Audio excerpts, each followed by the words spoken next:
السلام علیکم ورحمۃ اللہ وبرکاتہ۔ بسم اللہ الحمد للہ والصلاة والسلام علی رسول اللہ ومن تبعہ ووالاه وبعد۔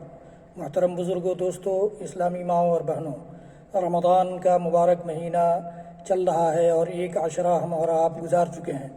اس ایک عشرے میں ہم نے کیا کام انجام دیے، کون سے صدقات و خیرات کیے، کتنی عبادتیں کی، ان کا جائزہ لینے کے ساتھ ساتھ اگلے 20 دنوں کے لیے بھی ہمیں تیار رہنا ہے۔ ہمیں ان دنوں میں اللہ کے سامنے قیام، رکوع اور سجدے، اللہ کی کتاب کی تلاوت اور اللہ کی تسبیح و تحلیل، اللہ کی حمد و ثناء، اللہ کی تعریف و توصیف کے ساتھ ساتھ اللہ کے محروم بندوں بندیوں پر خرچ کرنے کو بھی نہیں بھولنا چاہیے۔ ہمیں اللہ کے نبی صلی اللہ علیہ وسلم کی سیرت سے سبق لینا چاہیے کہ آپ تیز و تند ہواؤں سے زیادہ خرچ کرتے تھے اس مہینے میں۔ اگر اللہ نے دیا ہے تو ہم بھی خرچ کرنے والے بنیں۔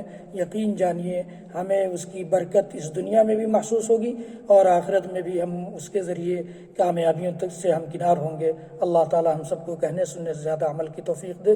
وصلی اللہ تعالی علی نبینا محمد وعلی آلہ وصحبہ وسلم وآخر دعوانا ان الحمد للہ رب العالمین۔ والسلام علیکم ورحمۃ اللہ وبرکاتہ۔